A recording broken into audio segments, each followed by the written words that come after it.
Kami bersyukur malam hari ini ada di tempat ini Tuhan. Bersekutu dengan Engkau, menyembah-Mu. Bahkan kami boleh mengalami lawatan-Mu, jamahan Roh Kudus-Mu. Dan benih firman-Mu jatuh di tanah hati yang sangat mengasihi Engkau. Kepada orang-orang yang sudah Engkau tentukan untuk malam hari ini hadir di tempat ini. Dan biarlah firman-Mu menjadi kekuatan kami. Firman-Mu menjadi pengharapan kami. Firman-Mu menjadi penuntun kami. Untuk kami mengerjakan keselamatan dan melakukan yang terbaik. Seperti apa yang diajarkan oleh firman-Mu. Dan kami percaya hidup kami makin berjalan bersama dengan Tuhan. Hidup kami makin melekat dengan Tuhan Yesus. Bahkan hidup kami makin menyenangkan hati Tuhan. Engkau tahu apa yang sedang dialami oleh setiap anak-anak-Mu di tempat ini. Dan kami juga tahu Engkau Bapa yang baik. Engkau tidak pernah membiarkan kami terus-menerus dalam kesesakan. Ada waktunya ada badai, tetapi juga ada waktunya badai itu akan pergi dalam nama Yesus. Tuhan memberikan kemenangan bagi kami dan semuanya untuk mempermuliakan nama-Mu. Dalam nama Yesus kami berdoa. Yang siap diberkati firman Tuhan sama-sama katakan. Tepuk tangan bagi Tuhan kita. Puji Tuhan. Silakan duduk pemusik kita. Shalom semuanya. Senang sekali malam hari ini boleh menyampaikan firman Tuhan di tempat ini. Saya rasa bulan April yang lalu, bulan Maret, kalau nggak Februari ya, saya juga pelayanan di tempat ini, pagi 2 kali, sore sekali, saudara. Dan perkenalkan nama saya kan Andreas Eko Nugroho. Sebetulnya saya tidak asing lagi dengan teman-teman dari Kelapa Gading ya, karena saya baru 28 tahun full timer di gerejanya Pak Niko, nah begitu. Dan tidak pindah-pindah saudara ya. Kasih tahu kanan kiri, nggak usah pindah-pindah, nah begitu ya. 28 tahun saudara. Dulu waktu masih di LC7 terus saya ada di Linggarjati, pindah ke Pecenongan karena ternyata dalam perjalanan hidup saya ini jabatannya pengajar saudara. Jadi sehari-harinya saya juga menjadi pelaksana tugas rektor di Sekolah Tinggi Teologi Bethel The Way, wakil ketua 1 bidang akademis, kaprodi magister, dosen juga saudara, ya, pengkhotbah, saya juga pengajar diklat kul, diklat guru kom, pengajar kom, banyak sekali pelayanannya, haleluya, nah begitu ya. Padahal dulu saya waktu pertama kali pelayanan di gereja Pak Niko itu sebagai singer saudara. Itu masih di LC7 tuh saya di audisi itu, sama teman-teman singer dulu, oke singer saudara ya. Dulu masih penjadwalan pusat, jadi saya bisa pergi ke Bintaro, ke Depok, kemana-mana saudara. Ya dulu seperti itu. Singer naik lagi gitu kan jadi worship leader ya begitu saudara ya. Worship leader di audisi Pak Weliar Kauntu dengan catatan Pak Andreas ya, jadi worship leader jangan suara 2 suara 3. Kenapa Pak Weliar? Suaranya pals berat. Ya udah nah. Jadi suara 1 aja saudara. Habis itu saudara ada satu pelayanan di waktu saya worship leader di Raden Saleh. Sementara saya pimpin pujian haleluya, tiba-tiba dikasih secari kertas saudara. Ya, secari kertasnya begini, pengkhotbah tidak datang, Bapak sekalian khotbah, haleluya. Tapi itu ternyata cara Tuhan untuk mempromosikan saya. Nah, sejak saat itu, akhirnya saya dipercaya jadi pengkhotbah, saudara. Nah, kadang-kadang tak terduga, demikian juga dalam perjalanan hidup saudara. Ada momen-momen yang kita pikir, menyengsarakan kita ini. Wah ini bisa merusak pelayanan kita. Tidak saudara. Tuhan tidak pernah merancangkan yang jahat. Setuju katakan amin. Nah hari ini saya dikasih, saya tinggal dulu saya tinggal di sini, Mediterania sini. Sebelumnya tinggal di Harapan Indah sana saudara. Ya. Macet saya jual terus beli di Mediterania sini. Pada waktu saya menikah dengan istri saya nggak mau tinggal di apartemen, sudah saya jual lagi. Akhirnya saya tinggal di Jakarta Selatan sekarang. Di Ciganjur sana, ya, pintu belakang daripada Ragunan. Puji Tuhan, istri saya 1 saudara ya. Orang pikir saya ini orang Batak ini, lihat mukanya, lihat suaranya nah begitu kan. Padahal saya kan Nugroho nah begitu ya. Tapi papa angkat saya Pasaribu, orang Batak itu saudara ya. Pasaribu yang punya pasar Senen, pasar Induk, pasar Impres, itu Pasaribu. Ya, istri saya Boru Manurung, nah begitu ya. Istri saya Boru Manurung, orang Batak, saudara. Kami ini beda jurusan. Saya orang teologi, saya doktor teologi, istri saya sarjana hukum. Saya hukum Taurat, dia hukum pidana. Jadi nggak ketemu, saudara ya. Dia ASN di Kejaksaan Agung, saudara, puji Tuhan. Anak kami 1 orang laki-laki. Baik, Jadi sehari-harinya saya ada di kampus Sekolah Tinggi Teologi Battle the Way, sekolah milik Pak Niko. Yang wisuda selalu Pak Niko. Jadi kalau di ini kan saya ini tim akademiknya Pak Niko untuk sekolah tinggi ini. Karena sekolah tinggi ini harus terakreditasi, Badan Akreditasi Nasional. Instrumennya itu sama dengan UI, ITB, IPB, sama. Karena dari Badan Akreditasi Nasional Dikti, Pendidikan Tinggi Nasional, saudara. Ya, jadi ya memang kerumitannya ya sudah kita bisa ini kan. Tapi tidak apa-apa, semua udah terakreditasi. Kampusnya terakreditasi, 4 program studinya terakreditasi semuanya. Haleluya, puji Tuhan. Nah, hari ini saya dikasih tema absolute obedience. Saudara yang dikasih Tuhan itu tidak mudah untuk memiliki ketaatan yang mutlak. Nah, begitu, ketaatan yang penuh kepada Kristus. Slide berikutnya, saudara. Nah, ketaatan tanpa syarat, tanpa ragu terhadap otoritas atau perintah yang diberikan. Gak apa-apa, sambil ini kan saya juga nanti ngobrol. Saya percaya saudara sedang diproses Tuhan sampai akhirnya betul-betul taat. Setuju katakan amin. Saudara-saudara, saya prosesnya itu waduh. Ya. 2004 itu saudara, ada acara di Sentul namanya Mission Care. Wah, itu kan departemen misi, saya orang pengajaran. Nah, saudara, 2004 itu saya bawa rombongan pergi ke Israel. Baru 3 hari di Israel, ditelepon almarhum Bapak dan itu mewah untuk kembali ke Jakarta. Om, di mana dia? Galilea, Om. Pak Niko perintahkan semua kembali. Pengkhotbah wajib ikut acara ini. Ini, saya jujur mau tanya saudara nih ya. Kalau saudara lagi di Israel ditelepon Pak Kiki suruh pulang kira-kira. Halo, halo. Baru 3 hari di Israel. Terus di Israel atau pulang ke Kelapa Gading? Halo. Orang jujur masuk surga nih. Pulang ya. Berbagian tidak melihat namun percaya.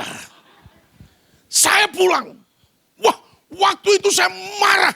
Kecuali saya jalan-jalan, kecuali saya, ini kan Holy Land. Wih gitu saudara ya. Saya juga punya alasan nah begitu. Ini kan acaranya orang misi nah begitu saudara. Tapi begitu saya berlutut di hadapan Tuhan, Roh Kudus cuma bilang begini. Lewat pemimpinmu, aku pengen lihat responmu. Kamu taat atau tidak. Saudara selesai itu langsung saya putuskan pulang. Saudara pulang dari Israel dengan rombongan itu saudara. Kalau kita pulang duluan, tiket kita nggak bisa dipakai. Karena memang sudah terjadwal seperti itu.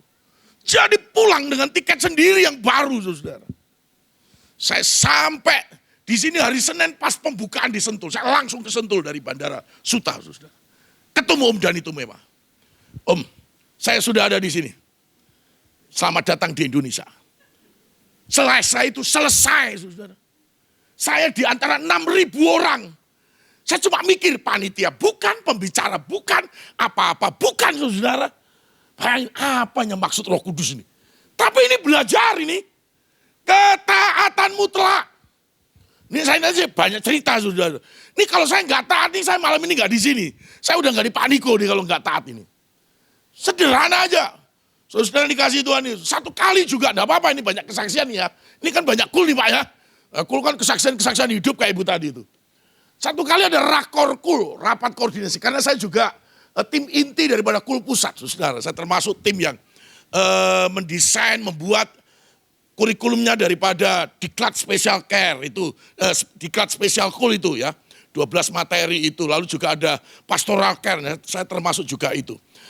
Membuat materinya, saudara. Nah, hari Senin sampai ke Bali. Siang, sorenya kita udah mulai rapat koordinasi. Selasa pagi sampai malam kita rapat koordinasi. Di malam hari saya ditelepon dari Jakarta. Andreas, besok pagi kamu cari pesawat paling pagi dari Ngurah Rai Denpasar balik ke Jakarta. Padahal hari Rebo itu tinggal jalan-jalan, saudara. Selesai malam pagi-pagi saya udah cabut ke Ngurah Rai. Dicari teman-teman, Andreas di mana? Jakarta. Yang benar, iya. Karena saya diperintahkan di Jakarta. Bayangin, saudara. Kalau menurut daging ini, wah nggak pas ini. Tapi itulah yang terjadi, saudara. Tuhan tahu cara menggosok saudara. Tuhan tahu cara mengasah kita. Peristiwa, situasi, kondisi, keadaan. Supaya saudara dan saya akhirnya belajar. Taat. Nah, ini melibatkan penyerahan diri sepenuhnya dan tanpa penolakan. terhadap aturan dan instruksi yang diberikan. Bahkan jika tidak ada penjelasan atau alasan yang diberikan. Saudara, enggak apa-apa nih. Saya pikir, wah ini kesaksianmu mesti sama. Saya satu kali sudah punya tiket 2 bulan. Diberikan tiket untuk pelayanan ke luar negeri. Dengan pesawat SQ, bukan ke Singapura, lebih jauh lagi. Pulang pergi itu tiketnya paling enggak sekitar 8 juta sekian. Saudara. Besok Jumat saya harus pergi setengah 12 naik pesawat. Kamis malamnya saya ditelepon lagi sama pimpinan saya. Ya ditelepon saya.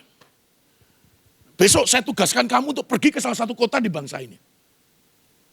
Ya, saya ngomong sama mohon izin Pak. Saya sudah punya tiket ini. Untuk besok itu saya harus pergi.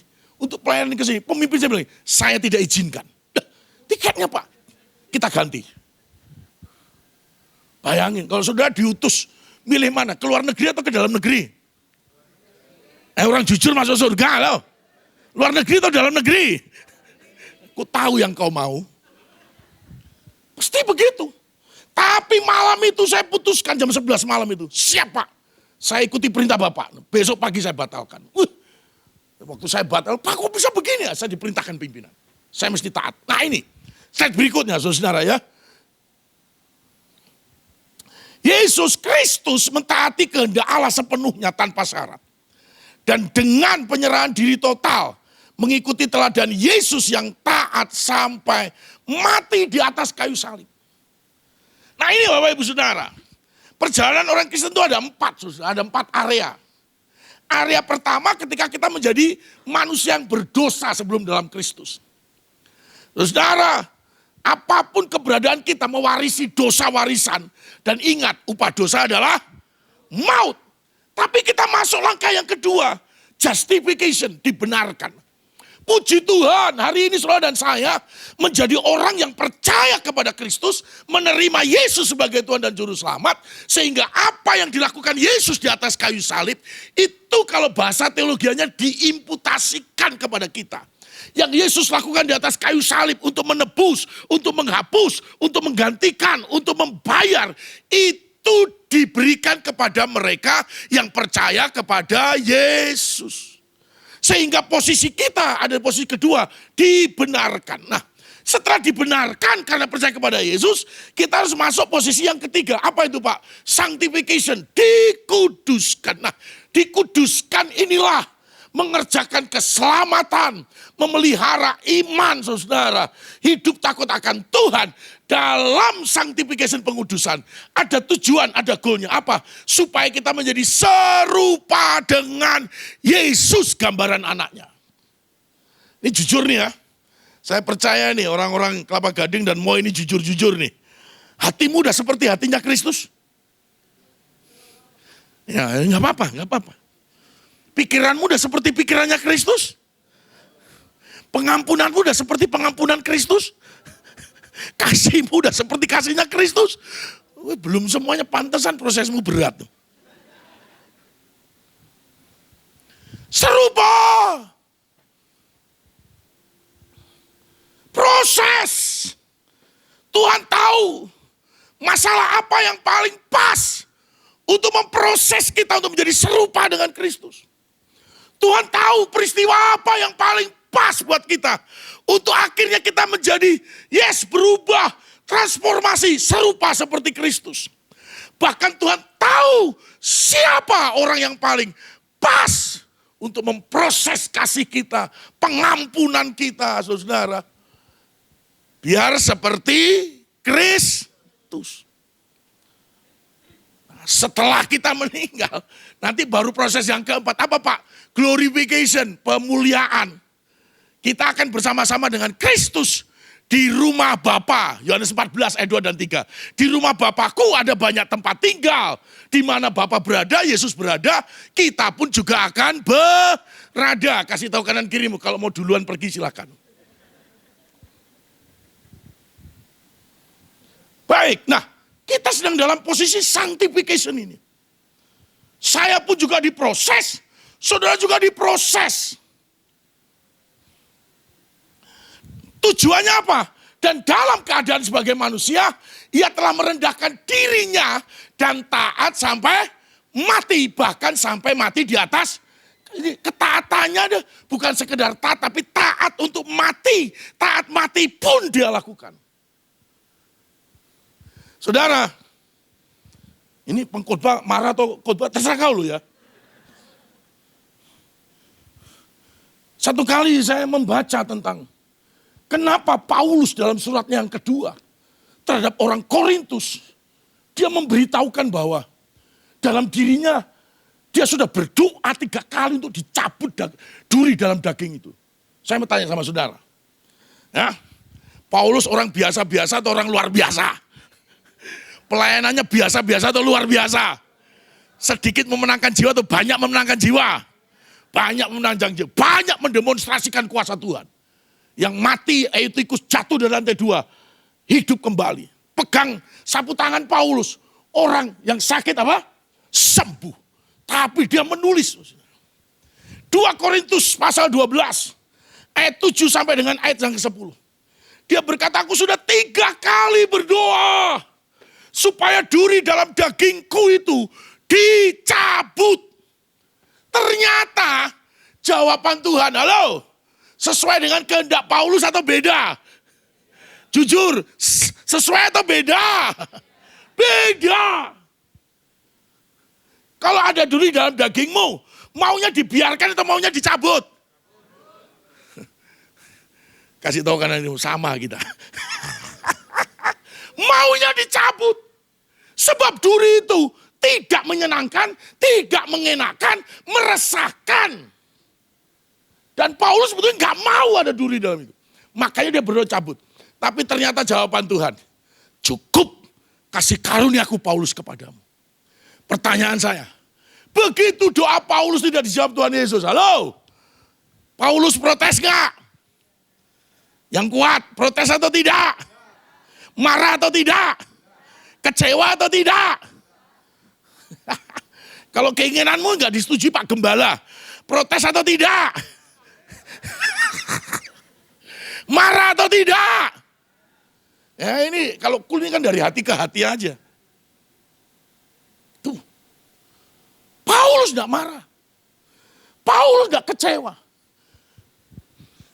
Saudara, maaf nih, saya percaya nih jemaat Kul Kelapa Gading dan Mo ini baik-baik semuanya nih. Kalau di gereja. Dan di luar gereja. Dulu, waktu saya jadi singer juga begitu. Disuruh pagi-pagi jam 4 ke Cibubur. Ya saudara, karena kebaktian jam 6. Wah siap pokoknya. Sudah jadi worship leader ini. Disuruh kemana aja siap. Bahkan saya pelayanan di Kalimantan itu mau ang-angan ya. Ketapang, Bacang, Ngabang, Singkawang gitu ya. Udah pergi semuanya itu. Kalimantan Selatan, Kalimantan Timur udah pergi semuanya. Mandi di hotel bintang 1000. Tidak ada dinding dan atap, semua bintang kelihatan. Siap. Tapi dengar, kadang-kadang kita nggak sadar, begitu kita sudah mulai ada kepercayaan, sudah mulai ada nama, ada popularitas, diperhatikan orang, kadang-kadang kita kehilangan ketaatan. Saya mau tanya, begitu Paulus durinya tetap tertancap dalam dirinya, Paulus tinggalin pelayanan? Tetap taat untuk melayani. Ini ditulis dalam Alkitab. Dan saya percaya ini udah dewasa-dewasa semua, saudara. Kadang-kadang Tuhan izinkan sampai seperti itu. Yesus dalam doanya di Getsemani, maunya Yesus, cawan ini berlalu tuh. Bapak, cawan ini berlalu. Tapi dia lanjutkan dengan perkataan, dengan ketaatannya, kehendakmu jadilah. Saudara percaya hari ini apapun yang terjadi dalam hidupmu tidak ada yang kebetulan? Yes. Kita harus berikan slide-nya. Ketaatan mutlak, total. Berakar pada keyakinan bahwa ketaatan mutlak kepada Allah adalah ini bentuk penyembahan dan kasih kita kepada Allah. Saudara, memang secara aktivitas, penyembahan, mengangkat tangan, menaikkan lagu-lagu lambat, lagu-lagu pengagungan kepada Tuhan. Tapi di sisi lain, dan dikasih Tuhan Yesus, pilar yang lain dari penyembahan itu bukan hanya seperti tadi kita menyembah berbahasa roh, tapi juga menunjukkan ketaatan kita terhadap apa yang diperintahkan Tuhan. Itu juga bagian dari penyembahan. Setuju, katakan amin.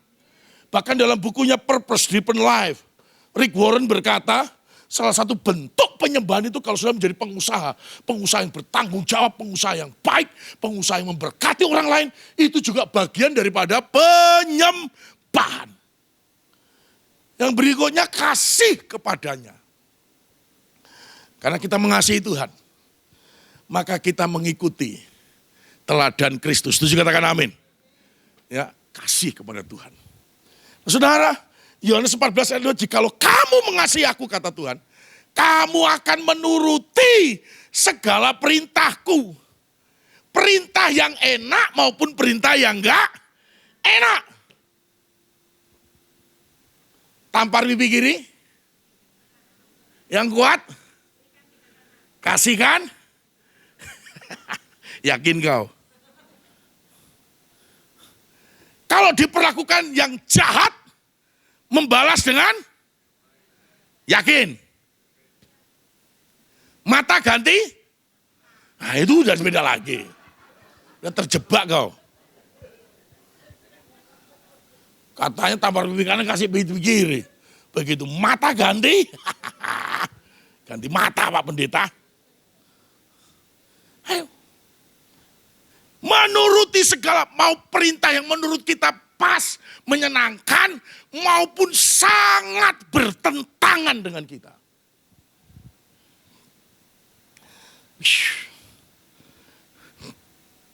Saya diingatkan Mazmur 27. Mazmur 27 ayat 14 itu, Daud berkata kepada dirinya, nantikanlah pertolongan Tuhan. Tuh, kenapa? Bukankah Daud biasa berperang? Menghadapi musuh-musuh. Jujur saya mau tanya sama saudara. Kalau Daud ketemu singa, maju atau lari? Maju ya. Saudara ketemu singa, lari atau maju? Beda ya. Daud ketemu Goliat, maju atau lari? Saudara ketemu Goliat, lari atau maju? Tapi dalam konteks Mazmur 27, Daud itu memerintahkan kepada diri, nantikanlah, katalah itu kalimat perintah dalam itu. Nantikanlah Tuhan, ya, hatiku dan jiwaku supaya kau tetap teguh menantikan pertolongan. Nah, ternyata saudara, latar belakang Mazmur 27 itu, Daud itu sedang menghadapi pemimpinnya sendiri dan yang lebih spesial, mertuanya sendiri. Siapa itu? Saul. Ini saya percaya di sini sudah jadi mertua nih. Sudah jadi mertua belum nih? Udah ya? Baik-baik semua ya di sini ya. Enggak berantem sama menantunya ya. Ini Saul ini kan pengen membunuh menantunya sendiri. Berkali-kali dilempar lembing. Aduh. Prosesnya sampai kayak gitu. Pertanyaannya, apakah Daud membalas kejahatan Saul? Dia cuma taat terhadap firman Allah. Walaupun dia punya kesempatan untuk menghujamkan pedang Goliat yang dia punya. Tapi dia enggak lakukan. Dia cuma potong puncak jubahnya. Dan jangan mengusik hambaku. Wah, itu kata-kata yang luar biasa. Itu sebetulnya di balik itu ketaatan mutlak terhadap firman Tuhan. Nah saudara, bagaimana caranya kita memiliki ketaatan mutlak kepada Yesus? Nah ini penting ini bagi kita. Yang pertama, menyangkal diri, tetap memikul salib. Lalu Yesus berkata kepada murid-muridnya, setiap orang yang mau mengikut aku, saya percaya setiap kita di sini adalah pengikut Kristus, setuju katakan amin? Yes. Ia harus menyangkal dirinya, memikul salibnya, dan mengikut aku. Menyangkal diri. Seharusnya mampu. Seharusnya bisa untuk melawan. Seharusnya bisa untuk menghabisinya. Seharusnya bisa untuk mengalahkannya. menyangkal diri dan tetap memikul salib. Tidak mudah. Dan tetap mengikut Yesus. Jujur saya mau tanya nih, dalam kul itu kira-kira ada gesekan enggak? Hah? Ada gesekan ya? Banyak ya? Ada enggak yang menggesek saudara? Banyak ya? Orangnya datang enggak di sini?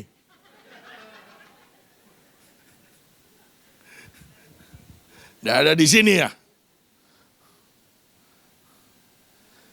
Ya kan? Dalam gesekan itu kira-kira responmu. Bro nyanyi bro. Bro, di G bro. Kira-kira responmu bersungut-sungut atau bersyukur? Kalau kamu difitnah, bersyukur atau bersungut-sungut? Dijelek-jelekin, bersyukur atau bersungut-sungut? Ditusuk dari belakang, bersungut-sungut atau bersyukur? Gak melakukan, dituduh melakukan di dalam kul. Kira-kira bersyukur atau bersungut-sungut? Diomongin yang jelek-jelek dalam kul. Bersungut-sungut atau bersyukur? Pak Mulyadi Pandas nih jemaat kulnya dewasa semua ini. Apapun yang terjadi di dalam,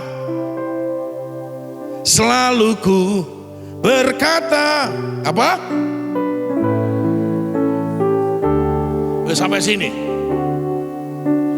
Ditipu temanmu dalam kul, Tuhan Yesus. Utangmu gak dibayar-bayar sama teman kul, Tuhan Yesus. Tuhan Yesus baik, kau yang bersungut-sungut. Ini kan. Tapi saya harapkan saudara itu biasa. Dalam kul itu ada badai itu biasa. Saya ini mendisiplin diri saya. Saya menulis renungan harian murid sejati. Tadi pagi itu baru nomor 975. Satu hari satu nomor. Sebelum-sebelumnya saya nggak kasih nomor. 2 bulan yang lalu saya ketemu dengan seseorang. Pak, saya itu men-save renungan harian Bapak. Tahun 2025, 2024, 2023, 2022, 21 Maret 2021 dia men-save setiap hari. Saya pun juga diberkati.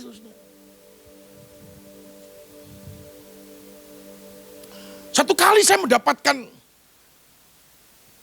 kekuatan. Tuhan itu tidak mengubah keadaan. Maksudnya apa ini? Saya mau tanya sama saudara ya. 3 orang dalam Daniel 3, Sadrak, Mesak, Abednego.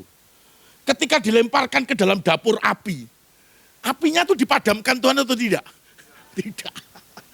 Apinya jadi redup atau terus menyala-nyala? Apinya makin memudar atau makin panas? Makin panas keadaannya. Nah, ini sama juga nih sekarang nih. Persoalan dalam diri saudara. Keadaannya menyesakkan Pak Pendeta. Keadaannya makin panas. Tuhan tidak akan mengubah keadaan. Akan tetap dibuat seperti itu. Tapi dalam keadaan seperti itu, dia akan hadir untuk menolong kita. Berikan tepuk tangan dulu bagi Tuhan kita. Nah ini. Saudara dikasihi Tuhan. Jadi menyangkal diri tetap memikul salib. Kalau saudara tidak mau menderita kayak tadi. Anak-anak Tuhan tetap Paulus yang, jujur lah saya mau tanya sama saudara. Pelayananmu sama pelayanan Paulus lebih luas siapa? Paulus. Memenangkan jiwa banyak saudara, banyak Paulus. Paulus. Tapi toh Paulus dalam surat keduanya di Korintus, dia menulis tentang kesaksian pribadinya. Aku ini ada duri yang menancap, itu utusan iblis yang menggocok aku. Dan aku sudah berdoa 3 kali, tapi jawaban Tuhan beda. Saudara, saya tidak tahu.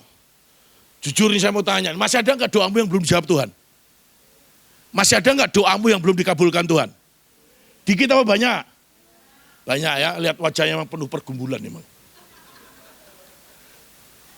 Tapi mau tetap mengikuti Yesus? Apapun yang terjadi tetap Yesus? Sampai kapan mengikuti Yesus? Sampai selamanya. Setuju katakan amin? Kasih tahu kanan kirimu, buktikan ya, buktikan. Ini. Slide berikutnya. Artinya komitmen total untuk mengikuti kehendak Tuhan. Yohanes 4 ayat 34, makananku adalah melakukan kehendak Bapa, kata Yesus. Menolak keinginan diri, ego, ambisi pribadi yang bertentangan. Hidup bukan untuk kepentingan diri, tetapi untuk kemuliaan Allah. Saudara kalau ditanya Pak Andreas, mau jadi gembala atau mau jadi pengajar Pak? Saya pilih gembala saudara. Gembala itu. Saya lihat enak, lebih enak. Kenapa? Pengajar itu ada ayatnya. Yakobus 3 ayat 1. Janganlah di antara kamu mau jadi pengajar, sebab hukumannya paling berat di antara jawatan yang lainnya. PK-nya paling kecil. Tuh, jangan. Tapi Tuhan, enggak, pengajar. Makanya saya ngajar tuh baru 25 tahun. Ngajar. 25 tahun. Dan mata kuliah yang saya ajar itu teologi sistematika itu doktrin, dogma. Saudara. Tapi juga teologi perjanjian baru, homiletika juga saudara. Menolak keinginan diri, maunya saya A, tapi Tuhan maunya B. Hidup bukan untuk kepentingan diri, tetapi untuk kemuliaan Allah. Kadang-kadang sakit pendeta, tapi kesakitan yang kau alami untuk memberkati orang lain. Menderita Pak Pendeta, tapi penderitaan yang kamu alami, orang lain dibawa kepada Kristus. Sengsara Pak Pendeta, kesengsaraanmu tetapi membawa orang lain mengalami perjumpaan dengan Tuhan. Saudara yang dikasihi Tuhan Yesus, tidak mudah untuk melakukan ketaatan dengan penuh ketaatan dengan mutlak. Saudara, absolute obedience saudara. Kita harus ini. Slide berikutnya, mengutamakan kehendak Allah di atas kepentingan pribadi.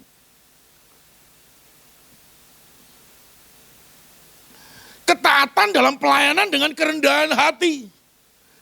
Ketaatan pada Yesus di tengah ujian hidup. Memikul salib. Dan tetap mengikut Yesus itu merupakan kehendak yang absolut yang harus kita lakukan kepada Tuhan. Setuju katakan amin. Oke bro, cobain bro. Ku berikan hatiku dan jiwaku,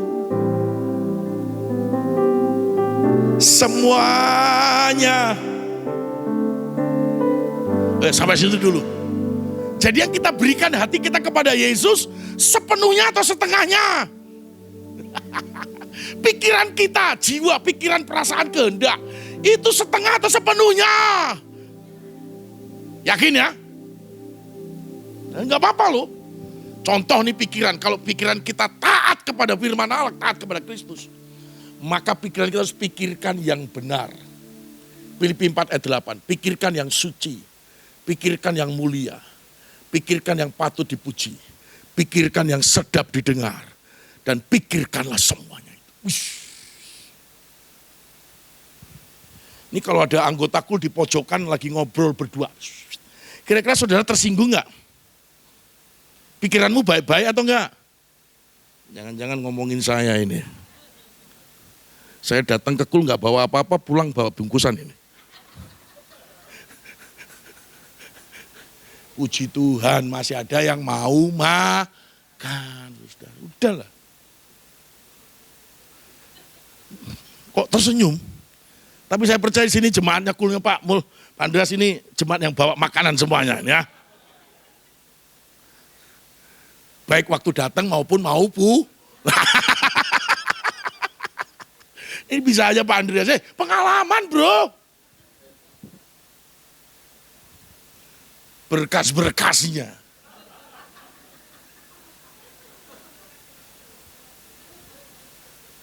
Saudara, ini gara-gara ngomong berkas ini boleh saya bersaksi ya? Kan cool ini. Jadi salah satu doa saya, Tuhan, berkas-berkasnya Pak Niko aja tuh, berkas-berkas. Pak Niko rumahnya Jakarta Selatan, Pondok Indah. Saya Ciganjur, sama-sama Jakarta Selatan, saudara. Berkas-berkasnya. Pak Niko diberkati mobil Alphard. Saya Innova Jenny. Berkas-berkasnya. Baru Pak. Bukan bekas Pak, baru. Saya percaya murid saya berdoa begini. Tuhan berkas-berkasnya Pak Andreas. Saya Innova Jenny, dia BRV 7, Honda saudara. Ini serius. Gara-gara ngomong berkas tadi. Oh gitu Andreas Pak Niko. Iya Pak. Saya selalu doa berkas-berkasnya Pak Niko Tuhan. Enggak apa-apa. Haleluya. Nah saudara mungkin berkas-berkasnya Pak Mulyadi, berkas Pak Andreas, lain lagi saudara ya. Berkas-berkasnya Pak Kiki, haleluya. Wes, lanjut. Waktu jalan terus loh ini. Yang kedua, caranya mengutamakan kehendak Allah di atas segalanya. Wih, kalau saya lihat gambar ini kira-kira siapa yang sedang pegang pisau? Hah? Abraham sedang mempersembahkan siapa? Ishak. Jadi ketaatan mutlak itu juga dalam versi, dalam dimensi mempersembahkan korban. Kalau menurut Abraham, saya juga anak saya satu, saudara ya. Baru mau 10 tahun ini. Satu kali saya pernah antar sekolah, makanya saya hitam, saya chat nih, jujur aja. Tiba-tiba mesnya bilang di BPK Penabur Tirta Mata Pondok Indah. Oh, diantar kakeknya ya. Andres makanya putih deh. Tapi Pak Andres ini bijak orangnya, ya, rambutnya putih semua. Oh, sejak saya diomongin kayak begitu, langsung saya chat terus, nggak boleh sampai putih. Haleluya. Haleluya. Anak satu. Umur baru 10, usia saya udah 57 tahun ini. Udah nggak kelihatan kalau saya sudah lansia ini saudara. Makanya disenengin lansia saya. Nanti 7 Agustus itu ada lansia di Cibodas sana. Ini Pak Andres isi ya, siap. Nah, begitu. Sesama lansia harus saling menguatkan. Udah. Katanya di atas 55 udah lansia saudara ya. Jadi ya sudah, enggak apa-apa. Kita kan tidak bisa membatasi atau menghindari umur yang terus bertambah. Tapi kita bisa melakukan sesuatu yang lebih lagi untuk memberkati orang. Setuju katakan amin. Tepuk tangan dulu bagi Tuhan Yesus. Nah ini mempersembahkan Ishak ini. Belajar taat penuh. Yang terbaik yang dia miliki. Yang dia tunggu 25 tahun. Itu bukan waktu yang sebentar, saudara. Tiba-tiba Tuhan perintahkan persembahkan Ishak. Yuk kita baca dulu slide berikutnya. Haleluya. Nah, ya, saya baca ayat 2, saudara baca ayat 3 ya. Ambillah anakmu yang tunggal itu yang kau kasihi, yakni Ishak, pergilah ke tanah Moria dan persembahkanlah dia di sana sebagai korban bakaran pada salah satu gunung yang akan kukatakan kepadamu. Ayat 3, keesokan bangunlah Abraham, iya, dan memanggil anaknya, iya, membelah juga kayu untuk korban bakaran, lalu berangkatlah ia dan pergi ke tempat yang dikatakan Allah kepada. Dari ayat ini saja kita bisa memetik, bisa menarik sebuah kesimpulan bahwa Abraham memiliki ketaatan penuh, ketaatan mutlak terhadap apa yang diperintahkan oleh Tuhan. Ini jujur nih saya mau tanya nih wanita-wanita di sini. Kalau saudara jadi Sarah, mamanya Ishak, istrinya Abraham. Lalu Abraham tanya, Mama, aku mau bawa pergi Ishak. Ngapain Pak? Mau dikorbankan. Hah? Kira-kira saudara menjadi Sarah istrinya Abraham. Seneng atau marah? Kenapa marah? Kamu tidak ikut mengandung ya? 9 bulan. Pasti ibu-ibu selalu punya alasan. Hei kadang-kadang. Tidak semudah itu. Walaupun ayat Alkitabnya dibacakan semudah itu. Wah, Abraham gila ya. Anak satu-satunya yang kita tunggu 25 tahun. Sekarang kamu persembahkan. Itu persembahan kayak begitu anak-anak itu. Itu pengorbanan dewa-dewa, ilah-ilah lain. Bukan Allah kita. Tidak mudah sudah meyakinkan. Tidak Udah, di tengah situasi kayak begini, saya ngobrol dengan salah seorang gembala, tiba-tiba dia suruh beli tanah. Tidak banyak sih, cuma 4 miliar. Dia beli sendiri tanah itu. Dia bangun itu 4 lantai, sedang dalam pembangunan. Dia bangun sendiri. Padahal gembalanya ini usianya baru 77 tahun. Istrinya udah 74 tahun. Punya uang segitu banyak, udah miliaran. Kalau mau ditaruh deposito, halo. Tinggal duduk manis, bunganya sudah bisa buat makan. Tapi, nah ini saya juga diberkati waktu saya merenungkan tentang Kejadian 26. Menaburlah Ishak di masa kelaparan. Jujur saya mau tanya, kalau lagi masa krisis kayak gini, masa sulit kayak gini, halo, punya benih, ya masa kekeringan, punya benih, ditabur atau taruh lumbung? Hah? Taruh lumbung, logika yang wajar. Lagi kekeringan, kalau mau ditabur benihnya, ya kelaparan itu akibat gagal panen. Penyebab gagal panen bisa jadi karena kemarau berkepanjangan, kekeringan saudara, dan banyak bencana yang lainnya sehingga terjadi kelaparan. Artinya kebutuhan stok pangan dengan mereka yang mau makan tidak terpenuhi sehingga terjadi kelaparan. Tapi Ishak mendengar apa yang diperintahkan Tuhan. Menabur. Sementara yang lainnya taruh di lumbung. Simpan. Waktu saya membaca Kejadian 26 ayat 12. Selesai Ishak menabur. Dia menunggu dengan sabar. Dia menunggu waktu Tuhan. Alkitab berkata ini. Ketika Ishak menuai. Dia menuai berapa kali lipat? 100 kali lipat. Kalau saya sama-sama Ishak pada waktu itu, yang benihnya masih saya taruh di lumbung, menjadi 100 kali lipat. Ini Bapak Ibu Saudara. Radikalnya kita dengan Tuhan itu sampai kayak gini hari ini. Haleluya. Saya pikir, wah orang yang memberkati saya, memberikan hadiah saya Innova Jenik gitu. Hadiah dari Tuhan Yesus, uang 1 rupiah pun gak ada. Sudah pikir itu dimulai dengan ketaatan, tiba-tiba istri saya dapat suara Roh Kudus nih. Setiap MDPJ kamu harus persembahkan persembahan khusus untuk di MDPJ. Waktu istri saya ngomong begitu, Roh Kudus, yakin ya? Ya, lakukan. Udah gitu, saudara. Saya tidak tahu tuayannya itu seperti, saya juga nggak tahu. Belajar.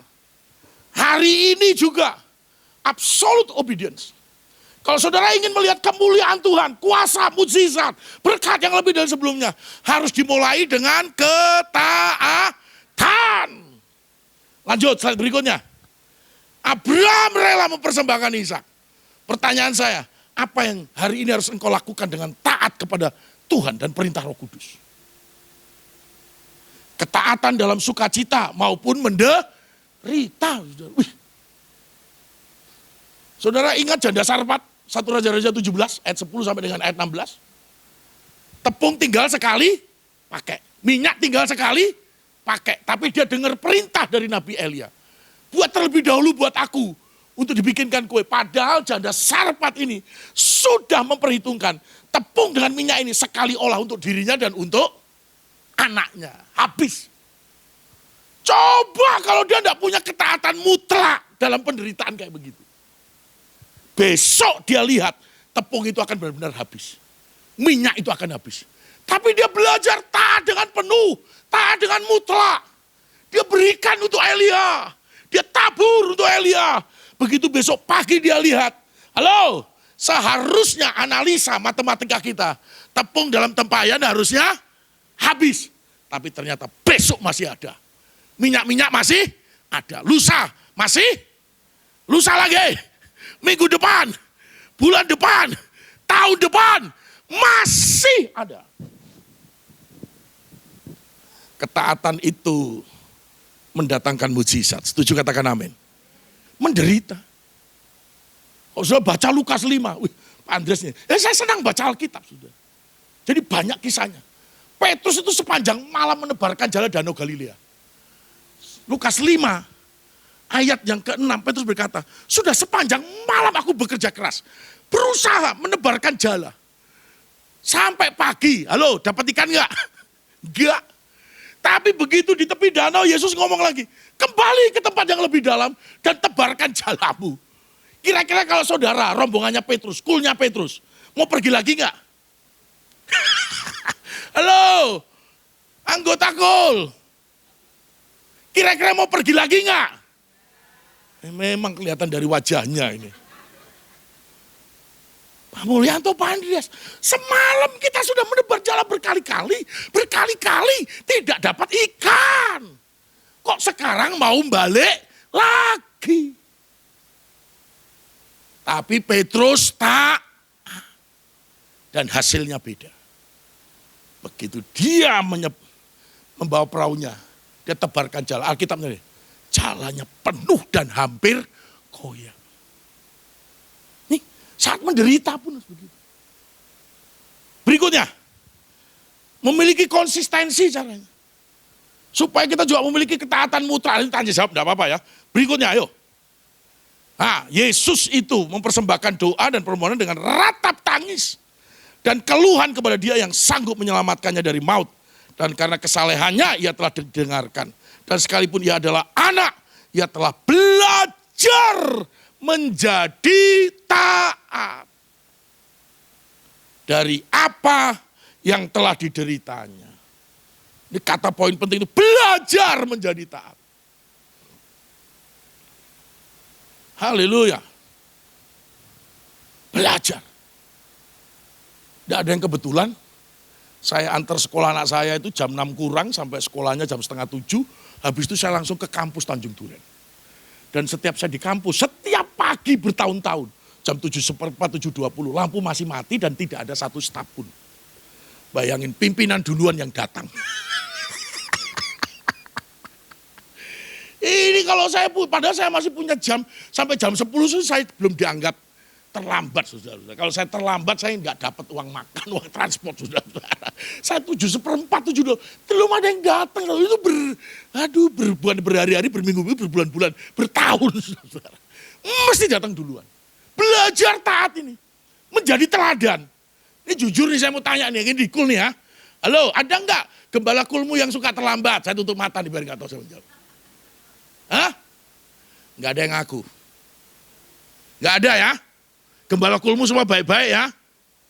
Hah? Nggak ada gembala kulmu yang marah-marah.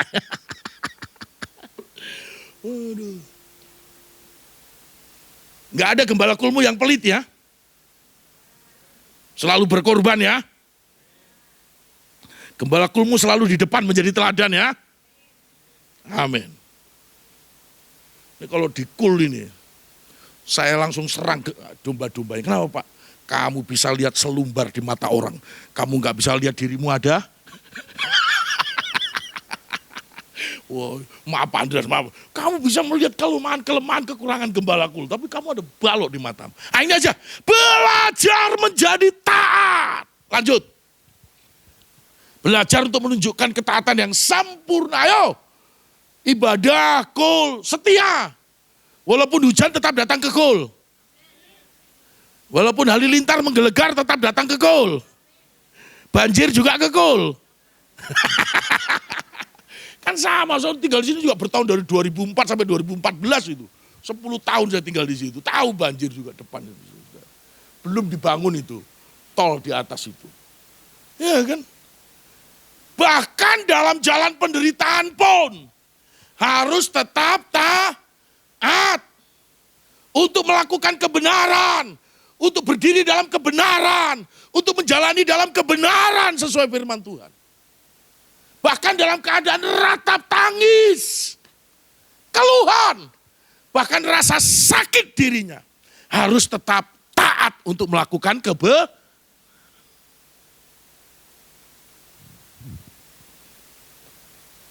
Terakhir. Dampak dari absolut ketaatan yang mutlak. Saudara nggak akan hilang dari pelayanan, tidak akan hilang dari komunitas anak-anak Tuhan kul. Saya sudah pasti meyakini kalau saya nggak taat sama pemimpin saya akan hilang karena saya akan menjadi orang yang semaunya sendiri. Semuanya harus sesuai dengan saya. Kalau nggak sesuai dengan saya tinggalkan. Nggak akan jadi. Makanya belajar taat, submission, penundukan diri. Terus saudara, dewasa. Dewasa itu menyikapi segala sesuatu dari sudut pandang yang benar. Dari sudut pandang yang luas. Engkau akan punya iman yang benar. Bahwa apapun yang Tuhan izinkan mendatangkan kebaikan bagi kita. Yusuf tidak tahu setelah dijebloskan dalam penjara. Justru dalam penjara Yusuf diangkat menjadi wakilnya Firaun. Sadrak, Mesak, Abednego nggak tahu. Justru di dalam dapur api dia malah ketemu Allah, orang keempat di dalam dapur api. Dan setelah itu Daniel 3 ayat 30 dipromosikan untuk posisi yang lebih tinggi. Siapa tahu saudara yang sedang mengalami sesuatu yang tidak sesuai dengan hidupmu, hatimu, keinginanmu. Itu cara Tuhan. Di balik itu ada promosinya. Setuju, katakan amin. Dan tetap rendah hati seperti Paulus. Walaupun doanya gak dijawab, dia tetap rendah hati. Dan tetap bergantung kepada Tuhan. Karena dia tahu justru kuasa Tuhan semakin besar atas hidupnya. Mari kita tundukkan kepala dulu. Baru kita tanya jawab.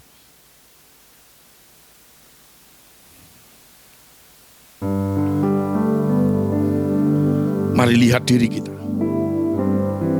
Absolute obedience, ketaatan mutlak, ketaatan penuh terhadap Tuhan Yesus, terhadap firman-Nya, bahkan pemimpin-pemimpin yang Tuhan taruh di atas kita. Walaupun kadang-kadang kita merasa tidak sesuai dengan harapan, dengan kemauan, dengan keinginan kita. Tapi ketaatan itu menunjukkan penyembahan kita kepada Tuhan. Ketaatan kita itu menunjukkan kasih kita kepada Tuhan.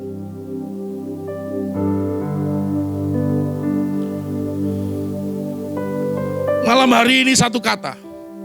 Apa yang sedang kau tunda untuk kau melakukan dengan ketaatan itu? Penundaanmu akan menunda pintu Tuhan. Penundaanmu akan menunda mukjizat Allah. Penundaanmu akan menunda sesuatu yang lebih besar yang sedang Tuhan siapkan dalam hidup kita. Tapi malam hari ini tidak ada kebetulan, kata Roh Kudus. Siapapun kau yang hadir malam hari ini, miliki ketaatan penuh terhadap apa yang diperintahkan Tuhan Yesus. Apa yang diperintahkan firman Allah. Apa yang diperintahkan oleh Roh Kudus dalam hidup kita. Yang tidak bertentangan dengan kebenaran.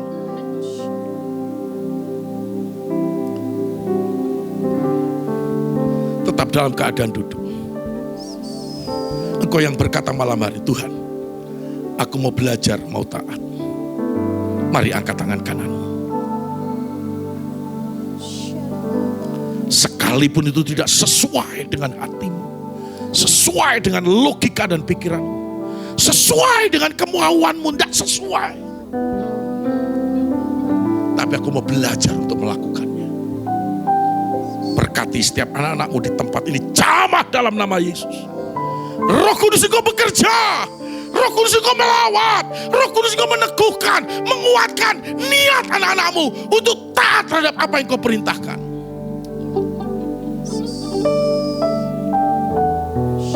Malam hari ini tidak ada Tuhan dalam hatiku penolakan terhadap perintahmu Tuhan Yesus, pemberontakan terhadap kehendakmu Tuhan Yesus. Tapi malam hari ini kerendahan hati untuk kami taat sepenuhnya, taat dengan mutlak. Radabakana masyanda bakara, sembah Dia. Radabakana mosoda de bekara. Kalau engkau belum mampu untuk melakukan apa yang Tuhan perintahkan, malam hari ini minta kekuatan Roh Kudus. Minta kemampuan dari Roh Kudus. Untuk kau bisa berdiri dan melangkah dengan taat melakukan apa yang Tuhan perintahkan. Seperti Abraham mempersembahkan Ishak. Seperti janda Sarpat mempersembahkan tepung dan minyak yang terakhir.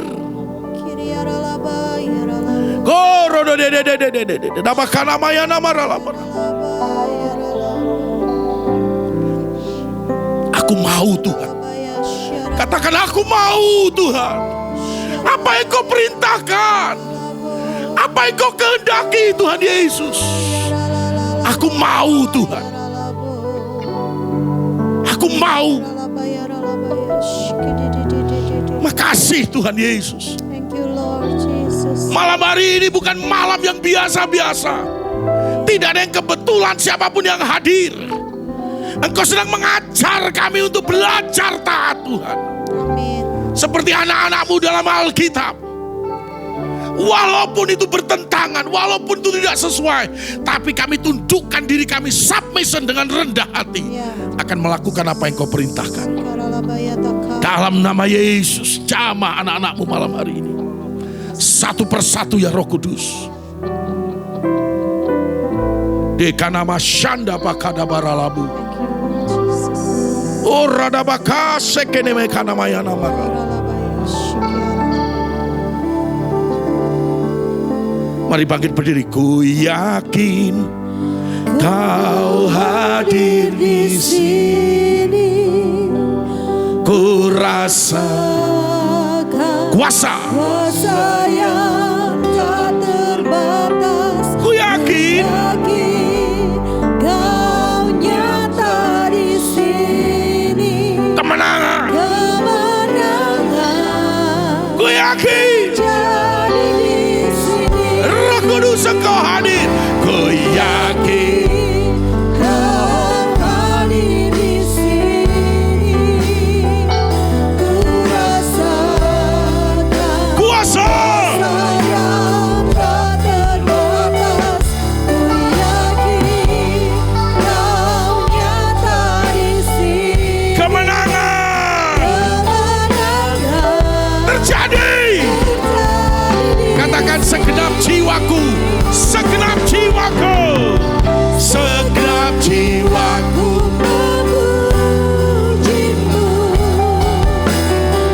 sungguh Besar kau Yesusku. segenap hati Segenap hatiku menyembahmu. kau besar, Kau besar. kau besar. Kembali katakan ku yakin kau Hadir di sini. jamah hati kami, jamah hidup kami, jamah Tuhan. Kuasa yang tak terbatas. Ku yakin kau nyata di sini. Kemenangan Kemenangan terjadi di sini. pemulihan Pemulihan terjadi di sini. kesembuhan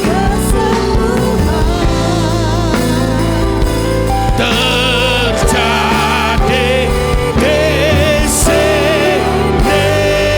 Setuju, berikan tepuk tangan. Haleluya. Kami mau belajar taat untuk sepenuhnya melakukan kehendak-Mu. Dan kami percaya akan terjadi pemulihan dalam hidup kami, bahkan terjadi kesembuhan dalam hidup kami, bahkan terjadi berkat Tuhan dalam hidup kami.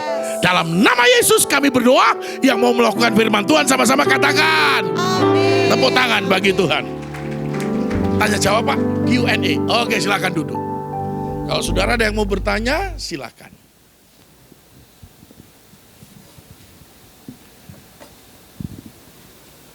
Ya, Oh ada. Boleh itu Pak Getsman, Ibu yang baju hitam. Perkenalkan namanya. Nah begitu, lalu pertanyaannya. Perkenalkan, nama saya Devina. Ibu Devina, baik. Ya. Kita kan di keluarga juga ingin taat secara mutlak ya Pak. Betul. Bagaimana jika suami dengan istri mendapatkan pesan yang berbeda? Jadi yang satu menangkap A, yang satu lagi menangkap B. Bagaimana kita bisa taat sempurna dan sepakat apa yang harus dilakukan jika terjadi perbedaan dengar suara Tuhan itu. Baik, terima kasih.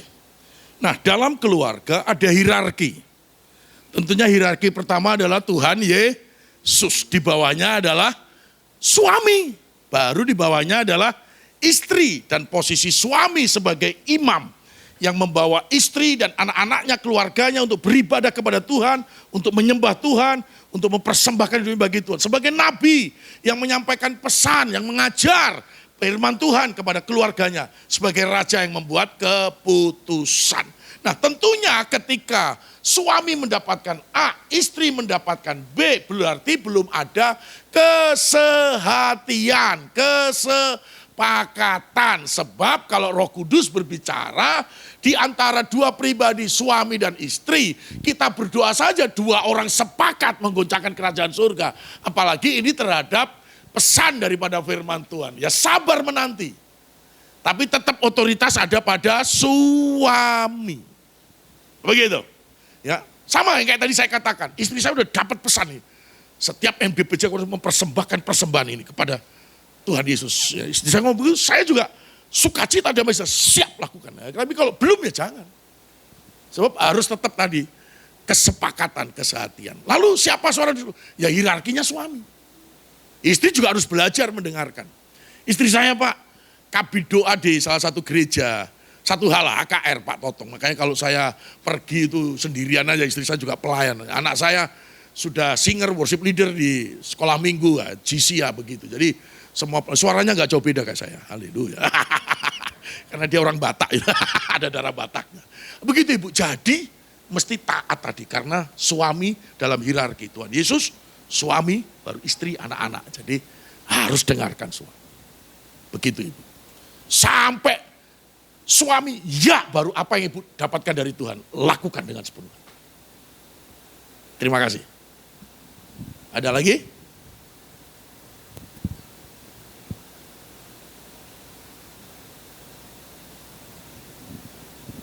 Masih ada Bapak Ibu yang mau bertanya? Ayo. Jangan pulang karena nggak jadi tanya, nggak bisa makan nanti. Lebih baik ditanyakan supaya makannya enak nanti.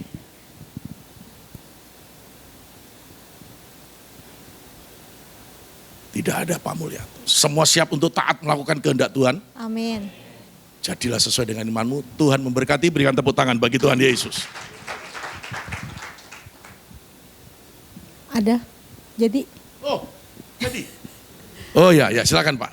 Yang terakhir. Siap. Ya, jadi ini, saya percaya bahwa hari-hari ini kita tahu bahwa ketaatan itu menjadi suatu hal yang sangat penting di dalam kondisi apapun. Ya. Apa yang kita dengar malam hari ini adalah sebuah pengajaran yang baik. Cuma pertanyaannya begini nih Pak Andreas.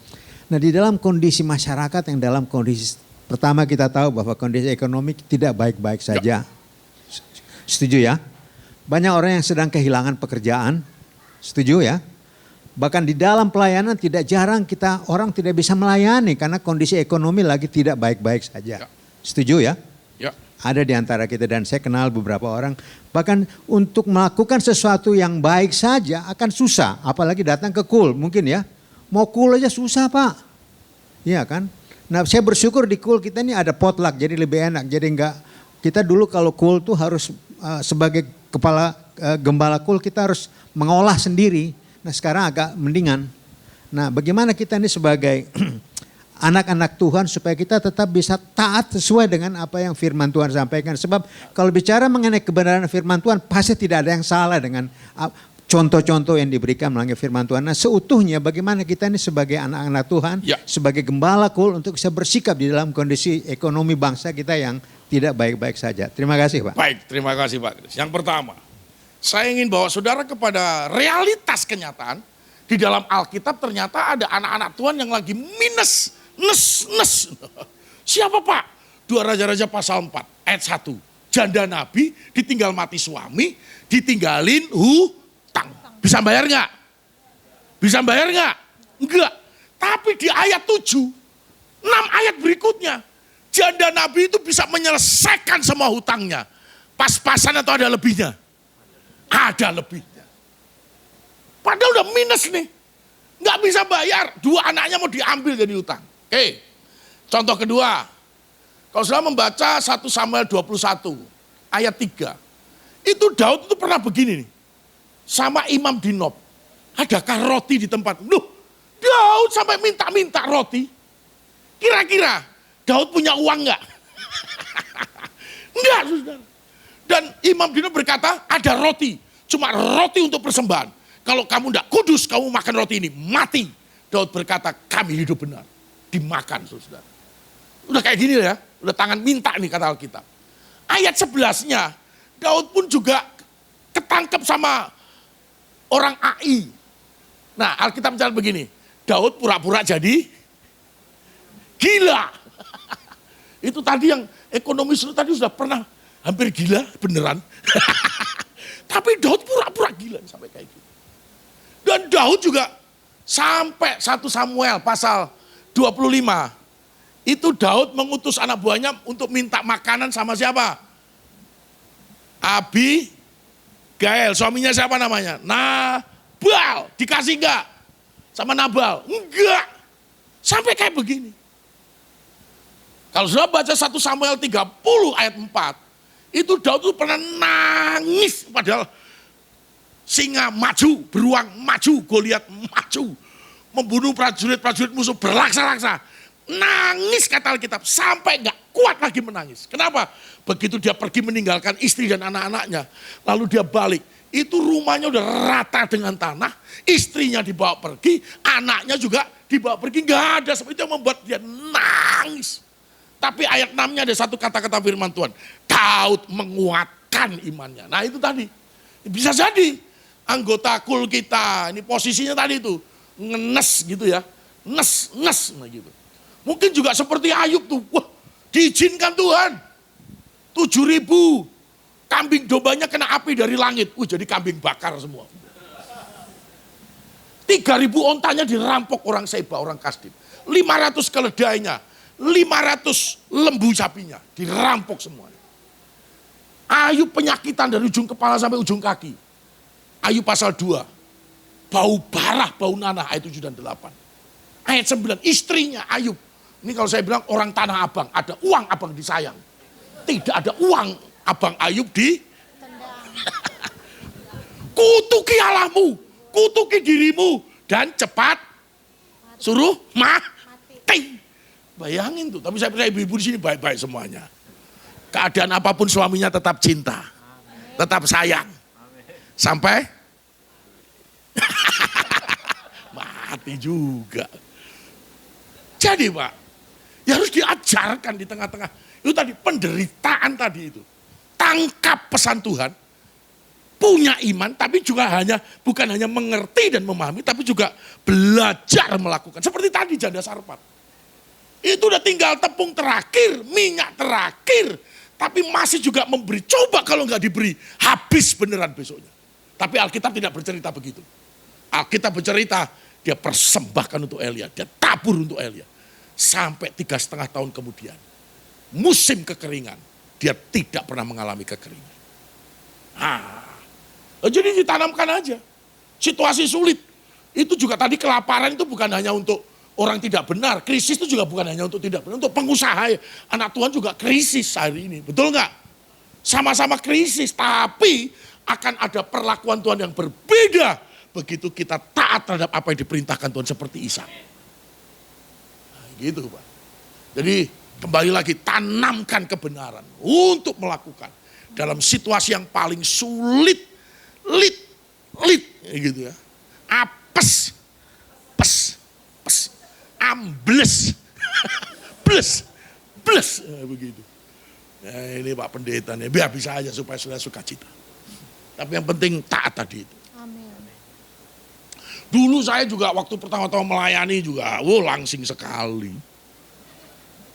Saya beli celana jeans Pak, nomor 26 Pak.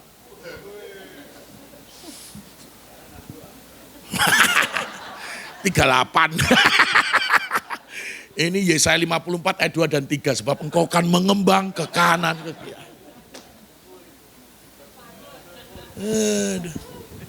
Istri saya dulu waktu menikah sama saya 46.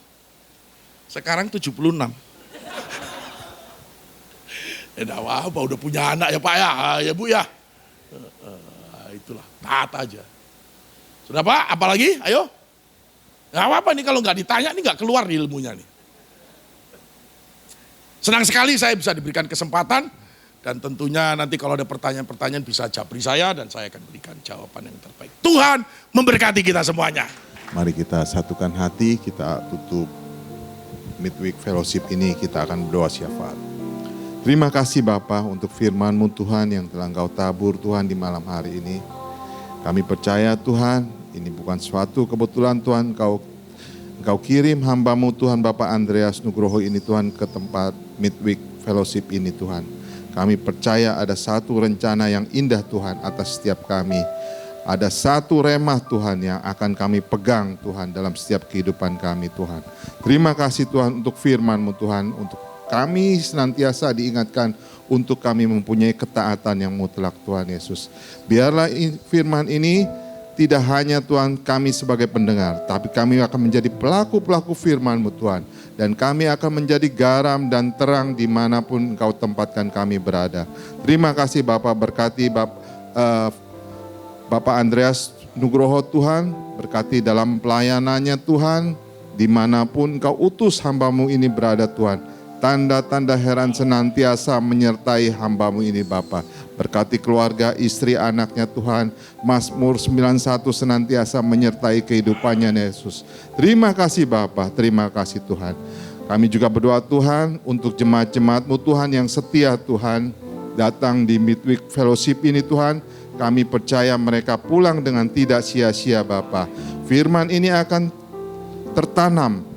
Dan setiap kami akan menjadi pelaku-pelaku firman-Mu Bapa. Berkati mereka Tuhan, apapun yang menjadi pergumulan mereka saat ini Tuhan, Engkau senantiasa Tuhan memberkatinya Bapa. Berkati usaha pekerjaannya Tuhan Yesus, berkati studinya Tuhan Yesus, berkati Tuhan keluarganya Tuhan Yesus. Kami percaya juga semua aman dalam perlindungan-Mu Bapa. Terima kasih Bapa, jika sebentar kami mau pulang Tuhan Yesus, kiranya penyertaan perlindungan-Mu Tuhan senantiasa menyertai kami. Dan Engkau juga senantiasa Tuhan menyertai kendaraan kami dan tibahkan kami di rumah tanpa kurang satu apapun Bapa. Sebelum pulang Tuhan, kami rindu Tuhan menerima berkat yang daripada-Mu. Mari saudara-saudara kita siapkan hati, kita angkat kedua tangan kita. Kekasih-kekasih Tuhan Yesus, pulanglah dan terimalah damai sejahtera, sukacita, kasih karunia yang melimpah dari Allah Bapa di sorga, di dalam anak yang tunggal Tuhan Yesus Kristus, dan persekutuan yang manis oleh Roh Kudus mulai dari hari ini, besok, sampai Tuhan Yesus menjemput kita semua di awan permai, bahkan sampai selama-lamanya. Mari dengan iman kita katakan, amin. Tuhan Yesus memberkati.